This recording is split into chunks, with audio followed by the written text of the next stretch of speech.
a while and listen. From dodging mass party attacks to getting kidnapped for an entire week straight, these are the scariest true experiences from r/LetsNotMeet. I've got 5 spine-chilling stories for us to read through today, and if you enjoy what you hear, be sure to leave a like on the video and subscribe to the channel for more insane stories like this. Without further ado, let's get into the stories. I got kidnapped for a week after being drugged at a party. This happened when I was 16. I'm 19 now, female for what it's worth. I went to a party that some of the other kids in my school were going to. The only reason I went was that I thought it would make me look cool if everyone knew I went to this more adult party. It was the summer, so it's not like I had to worry about school anyway. This one guy there started talking to me and showed me where all the alcohol was so I could get a drink. He said his name was Jason and he was 25, and when I told him that I was 16, he said I looked older than that. Then my fatal mistake. I had to go to the bathroom, so I asked this guy to hold my drink for me. When I got out, he gave me my drink back, and like an idiot, I finished it real quick. He made me another drink and then followed me around as I made my way through the party. I don't know if it was a few minutes or more like 10 to 15, but I started to feel really sick and dizzy very suddenly. Jason said I should go outside for some fresh air, so I followed him outside. It was honestly hard to think straight, but the rest is kind of a blur. I vaguely remember getting into a car and bits and pieces of the drive, but then I passed out. I woke up in a bed in a room alone. I still felt pretty woozy, so I just kind of laid there wondering how I got home or if I was even at home at all. When I realized I was not in my own bed, I sat up and realized I wasn't even wearing my own clothes. I was wearing some kind of matching pajama set. The worst part about that is that I wasn't even wearing underwear, which I later learned meant that this creep took all my clothes off to dress me in this weird pajama outfit. Thankfully, in that moment, I didn't connect those dots, but it wouldn't matter for too long because eventually Jason came into the room to bring me breakfast. I can only imagine he thought he was being unbelievably generous to bring me coffee and 2 toasted waffles. I'm not gonna go over a detailed retelling of the entire week. Every day was pretty much the same, and quite honestly, I just don't want to. Basically, for an entire week, he made me act like a living doll in his house. He watched me eat, changed my clothes to the outfits he picked out, even using the bathroom. He always put drugs like ecstasy in my drinks to keep me in a positive attitude. It didn't really work though, except for a few hours a day when the drugs took effect. And then, for seemingly no reason that I can conceive of, he brought me out to his car, put a cloth bag or something over my head, and drove me someplace to drop me off. When I got out of his car, he sped away and I never saw him again. Eventually, I was walking along the side of the road and just collapsed from fatigue. I didn't pass out, I just couldn't keep going. Apparently, someone saw me fall down and called the police, who then found me and brought me back to the hospital. Well, the ambulance brought me there, and the police joined me to ask me what the heck was going on. They knew I was missing, and they pretty quickly figured out who I was, so they were able to call my parents. Next thing I know, my whole family is there to see me and praise the Lord that I was alive. I did my best to identify the guy who kidnapped me, and there was a pretty thorough investigation as far as I know.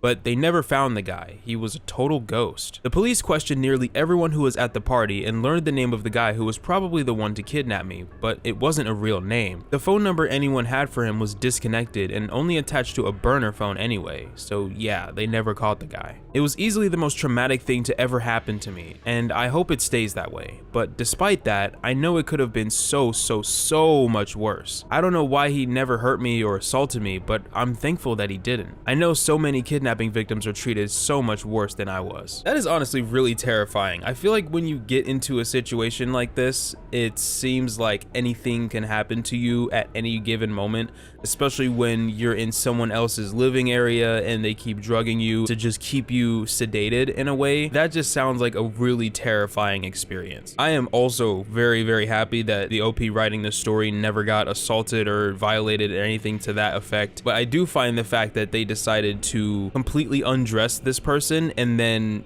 put them in this pajama set without underwear kind of makes me believe that there could have been some kind of violation going on, and OP just might not totally remember it, but either way, it's a really creepy and strange situation. I'm starting to think that going to parties never really seemed to bring positive things, because we've got another story here that is also party related. Waiting to smoke possibly saved my life. Around 2 years ago, my friend Jenny decided to throw a party for her birthday. She had not celebrated her birthday in many years and was really excited to do so again. Something important to know about Jenny is that she was in active addiction addiction at this time. It was all kinds of different drugs. I think it mostly depended on whatever she could get at the time, but it was bad. She is a lovely person and doing very well right now, but I do think that her drug use was one of the reasons why this all went so wrong. Her friend circle consisted mostly of people she used with. She had a good few close friends, but not a lot. A week before the party, I asked her how many people she had invited, and she said around 80. I laughed and asked her why so many. She said, well, I also invited people that I don't know really well, but they're chill. This was already kind of a red flag for me. That night I had another party before hers, so I was decently tipsy. I knew that the other party would be mostly people that I did not know on hard drugs, which I had never done and had no experience with at the time, so I needed some liquid courage. I went with my friend Noah. She had rented a small venue to fit all the people. It was a pretty much abandoned lot on a very quiet street. There were almost no houses, only a few factories. The layout is pretty important to know. Basically, you had the entrance with a tiny yard for people to smoke. Then you had to enter the building and go up the stairs to get to a living room / kitchen type area. And next to that was a small room with a DJ. Everything was fine at the beginning. I did have a lot of fun. Around 1 AM, there was a small fight. I didn't witness it, but I was told immediately after. Apparently, there were 4 guys who tried to get in, but only one of them was actually invited. They were told to leave by some of the guys, and when they didn't, there was a small fight. Nothing noteworthy, I thought then.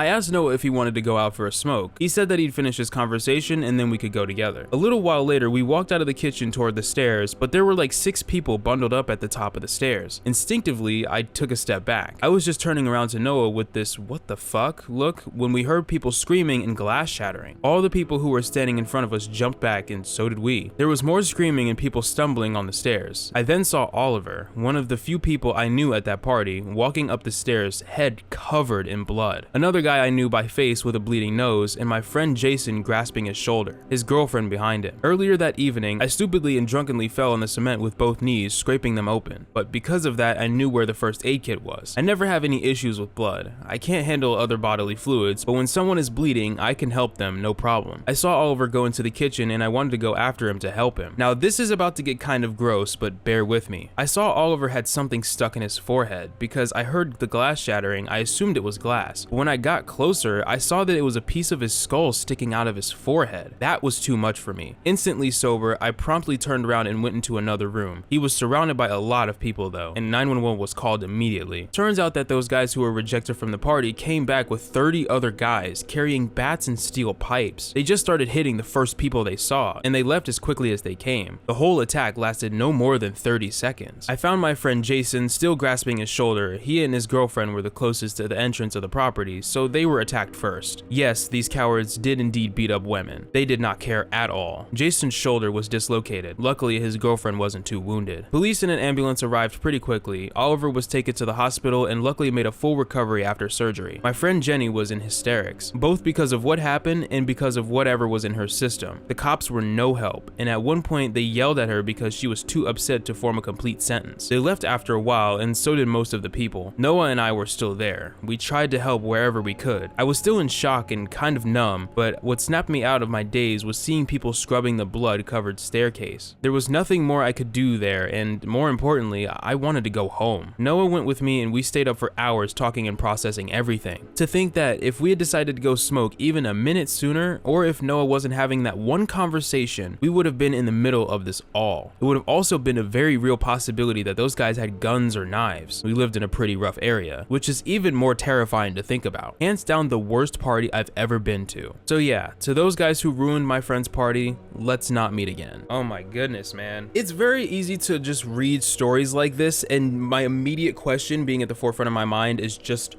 why? Why did this group of guys feel the need to come back with weapons and all this other stuff and such violence just because they didn't get into a party? I feel like that's not just the only reason. I feel like there's probably a deeper reason as to why they didn't get in, which probably set off so much aggression rather than just from the rejection alone. This is kind of crazy because reading the earlier part where it said that 80 people were invited to this party and the host of the party didn't really even know them that well, kind of already would have made me not want to go to this party at all. If I'm going to a party personally, I want to be surrounded by people I know and people that I trust, more importantly. So if anything were to go wrong, it would be handled in a timely and more responsible manner than whatever the heck happened here, because the host of the party was completely blasted off of several different things apparently and couldn't even form a complete sentence. That's not a good condition to be in. Yes, it's your party. You should still have some degree of level-headedness when dealing with things like this, and random strangers, basically. People ask me why I stay inside. This is why. Greetings, dear viewer. This is Spacey here to quickly remind you to leave a like on the video and subscribe to the channel to let YouTube know that we're doing good work over here. It would be awesome if we could work together to hit 2,000 subscribers before summer ends. Thank you. Now let's get back to the video. To the man who hunted me through downtown Long Beach, let's not meet again. I'm still shaking while writing this, but posting it as a warning to anyone walking alone at night. And honestly, as a reminder to trust your gut no matter what. 2 nights ago, I was walking by myself in downtown Long Beach. If you know the area, I was walking from the Pike to the Westin Hotel parking structure to get my car. The walk itself is 10 minutes. To give you some context, usually I am completely oblivious when I walk. I love walking and I love being by the beach. I always wear headphones with my music blasting, and I'm totally in my own world. I also usually wear heels when I dress up. I was wearing a beige leather dress that night, but because of how far the parking lot was, I decided at the last second to wear flat shoes. That single decision, and the fact that I left my headphones off, probably saved my life. I was about a block away from my car, crossing the street, when I noticed a man, ranging from maybe a few years to 10 years older, watching me. He crossed halfway into the street, but then abruptly doubled back to the exact same block I was on. I made a left turn at the corner. He went straight. I continued walking for a while. I was close to nearing the edge of the block when I turned around and realized that the same man that doubled back was walking in the same direction as me, all the way down at the end of the block. I started to panic. I tried to duck into an entrance to get off the street, but I couldn't find my ticket in my purse, and even if I had, there was no way to get in. I was trapped outside. I kept walking and looked back. He had made a left and was closing the distance. Up ahead, I saw 3 girls who looked like they were heading to a club. I didn't think twice. I just forced myself into their group and started walking with them. 4 of us, 1 him. I pulled out my phone and called the police because at this point, he had crossed the street and was right behind us. He still kept following us. We made a left turn, and the second we had a chance, the girls and I literally sprinted sideways across the crosswalk so he couldn't catch up before the light changed. There was a bar right ahead, and we ran inside screaming for help. When the man walked past the bar, he didn't even look at me. He just kept walking straight like he hadn't just spent the last few blocks hunting me down. The absolute second his isolation and privacy were stripped away, he acted like nothing happened. I made it home safe and unharmed because of those 3 amazing girls, and because I happened to have flat shoes on and no headphones. If I had been at my usual baseline buzzed, deaf to my surroundings, and unable to run in heels, I don't even want to think about what he would have done to me when I got stuck at that locked entrance. Please trust your instincts. If someone feels like they are tracking you, they are. Don't worry about being polite. Make a scene, find a crowd, and don't stop running until you're safe. It always feels very unnerving reading stories like this because this ended with no one getting caught, no one getting hurt, and just I think the thought of what could have possibly happened or how bad it could have gone or how this story could have never been told at all is actually really one of the most unnerving parts for me. But I'm glad that OP actually found a group of girls and decided to jump into that group, no remorse, for the sake of feeling safe. I feel like in situations like this, having a group of girls to jump into and automatically having that shared understanding of what could possibly be going on is probably the most helpful thing. Like a lot of girls in this situation used to stay alive, because walking by yourself is, especially at nighttime in any area, is very dangerous, especially nowadays. You may have like the safest gated community or like a neighborhood that's not really known for crime or anything like that, but all it takes is 1 or 2 incidents like this and that can easily flip on its head. And wearing flat shoes was definitely a good idea. I don't know what exactly possessed OP to wear flat shoes instead of heels this night, because they did say they like to dress up, but whatever it was, thank goodness for that, because it genuinely saved their life. Imagine trying to sprint in heels. It seems very much impossible, or very painful at least. And of course, by the time you realize something like this is happening, I don't imagine you have like time to really stop and decide to take your heels off. So with that said, as well as not having your headphones, I'm very glad that the decisions were made here tonight. I was once pressured into going to a cult meeting. This happened decades ago. My uncle was a psychologist in Oregon and helped me get a summer job. I went there to intern in the clinic and see if that was a career I might be interested in. There was a local religious group in that area back then.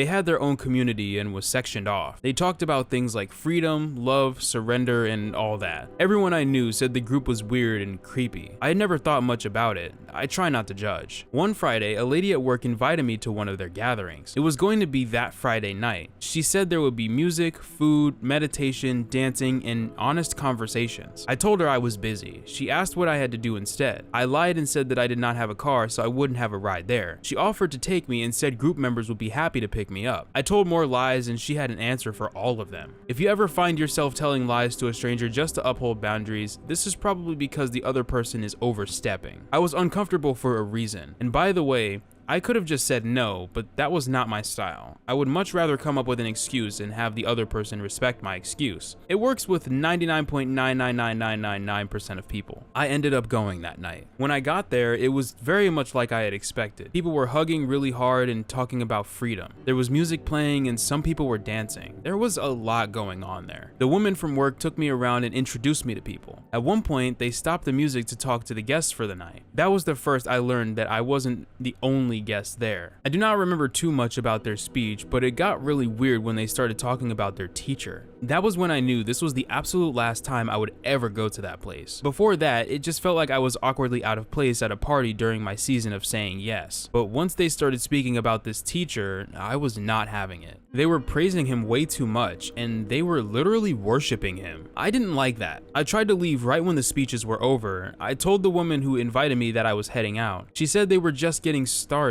She suggested that I stay the night to get a better understanding. I told her that I had work in the morning. This was a Friday night, and she asked me how I had work on a Saturday. I said I meant that thing with my uncle. We went back and forth. My lies were inconsistent. I am not a good liar. Eventually, she asked if I was afraid. I said I had to go and I was sorry. Then I left and went straight to the parking lot. That was the last time I spoke to the group. I still saw that woman at work sometimes, but I think we both avoided the topic on purpose. I have a feeling she was afraid that I would tell other people at work about the whole experience, that I would frame it as a really weird cult. This was before HIPAA. It makes me feel really old to say that. But we still had rules about patient privacy and confidentiality. That lady had access to all our patients' data. When I've told this story to people, they think that might have been the most concerning part. I don't know though. I don't think there's much she could have done with that other than send flyers. I don't think most of our patients were all that vulnerable. This all happened around the end of July that year. I left Oregon only a week or two later. I did not think about that group again. A few years later, the news came out about what some people in that community had done. It turned out that members of the group had deliberately contaminated produce with salmonella to keep people from voting in a local election. Hundreds of people got sick. When I heard that, I was horrified, but I wasn't really surprised. I thought about how I really dodged a bullet. If I had joined the group or stayed with the group, I could have been brainwashed too. A lot of people who joined were probably skeptical at first, but it probably grew on them. If I had gone to 3 or more meetings, maybe I would have also stopped feeling uncomfortable there, and I might have also started to get into it. Would I have reached a point where I was trying to poison the community too? There are many articles and even entire books about that group. People have reported other evil things they did. I do not know which things are proven and which ones are not, but I would bet the salad poisoning was not the only time they tried to hurt people. The real lesson for me is to uphold your boundaries. I knew my boundaries were being pushed when I started lying about why I could not go. The fact that I was in that position was a red flag.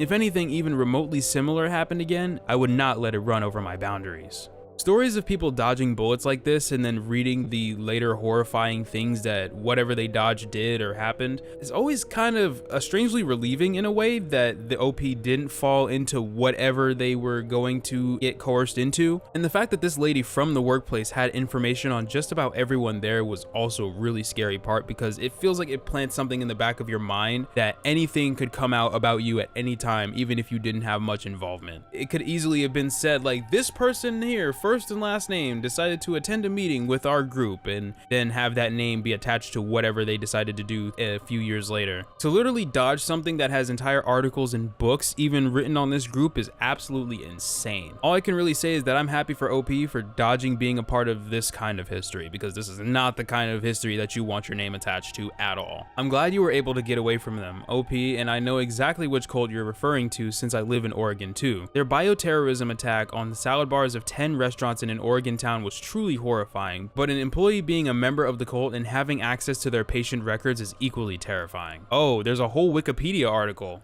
In 1984, 751 people suffered food poisoning in the Dallas, Oregon, United States, due to the deliberate contamination of salad bars at 10 local restaurants with salmonella. Had hoped to incapacitate the voting population of the city so that their own candidates would win the 1984 Wasco County elections. The incident was the first and largest bioterrorist attack in US history. Wow. As a result of the attack, 751 people contracted salmonellosis, 45 of whom were hospitalized, but none died. Thank goodness. The first and largest bioterrorist attack in US history. This person who wrote this Reddit post had an experience, an encounter with these guys. That's really, like, I don't know, kind of traumatizing in a way. You grab one, I'll grab the other. The year was 1991, and I was 6 years old living in Winnipeg. My family was already in the middle of an unthinkable nightmare. My 10-year-old sister, Robin, had just passed away. I was the only child left, and the grief in our house was heavy and suffocating. I went over to my friend Holly's place just to get out of the house, looking for any shred of normal childhood. We decided to do what we always did, ride our bikes around the block. It was a beautiful, quiet summer day, the kind of afternoon where you feel like nothing bad can happen. But on our third lap around the neighborhood, the atmosphere changed. We noticed a van. It was a beat-up white freezer van with no windows in the back, just a solid rusted metal shell. As it pulled up beside us, it didn't just drive past. It slowed down to a crawl, and the engine had this horrible rhythmic rattle to it, a sound like metal grinding on metal. Being so young, we didn't immediately have that stranger danger alarm go off. We were just mostly confused. We actually slowed down and stopped our bikes to see what they wanted, and the van stopped right along with us, idling heavily. The passenger window was already rolled down, revealing a pitch black interior that seemed to swallow the sunlight. I looked at the passenger, and the image is burned into my brain. He was gaunt, with yellow teeth and long, frizzly, straggly hair that looked like it hadn't been washed in weeks. Then the world seemed to move in slow motion.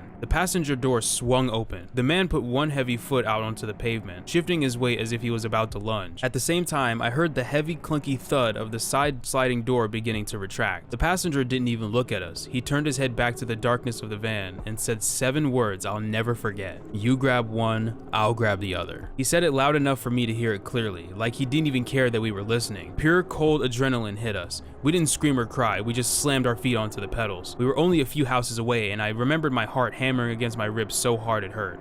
We didn't even stop to kick our kickstands. We ditched the bikes right on the grass in the driveway and scrambled inside, slamming the front door and throwing the lock. Holly's mom was in the house and was immediately confused. Seeing us bursting, crying, and shaking, she assumed we had just fallen off our bikes and scraped our knees. We were gasping, trying to tell her a van was following us, but to her, the rattling engine she could hear outside just sounded like normal street noise. There was no reason for her to be afraid until she looked at us and saw the sheer terror in our eyes. She went to the front window and her face went completely pale. She saw the van. She watched as it slowly, deliberately crept past the house, almost at a walking pace. With our bikes laying right there on the lawn like neon markers, they knew exactly where we had gone. She stayed by that window, her hand on the lock, telling us it was going to be okay, but she never took her eyes off the street until that rattling engine finally faded into the distance. When my mom came to pick me up later, she was already a shell of herself from the loss of my sister. Telling her that I had almost been taken and that she had almost lost her only remaining child in the same week devastated her. It was a second trauma piled on top of a fresh wound. It's a weight I still carry, realizing that if we had been just a few seconds slower, my mother's world would have been completely extinguished. So to the man with the yellow teeth and the other people in the back of the rattling white van, let's not meet. So this is in the 90s, and this is when I imagine things like child kidnappings and stuff like that started becoming way more prominent. So it wasn't like an ingrained thing to tell your child like, hey, stranger danger, or something of that sort, because that's something that my mother always told me from when I was like very, very small. Like it had to be at least like 7 years old when I was always told, don't trust strangers, don't trust people who come up to you on the side of the road and offer candy for you to get into their car and all this other stuff. That's something that was ingrained to me since I was very, very young, and I feel like that's something that's very common nowadays because things like this started to ramp up. I'm very glad that even as very young kids that OP and Holly decided to just book it as soon as they felt and heard the words, you grab one, I'll grab the other, because that is a horrifying thing to hear. No matter who you are or what age you are, that's a terrifying thing to hear because that implies assault or kidnapping or something of the like. I'm so glad that you guys got away though, because I could not imagine how the mother of the OP would have felt if they learned that their child didn't come home that night, or 2 children didn't come home that night, and now that this trauma is being shared with another parent. That would be an absolutely world-shattering experience that I wish upon absolutely no one ever. Ladies and gentlemen, that's going to do it this week for r/LetsNotMeet. If you enjoyed what you heard, be sure to leave a like on the video to let YouTube know that we're doing a great job over here, and subscribe to the channel with post notifications on so you don't miss another Reddit video from me. If you have any suggestions for what other subreddits I should cover, be sure to leave a comment down below, or better yet, join our Discord kingdom with the link in the description so you can become a part of a bigger community. That's all from me. Later. I did it!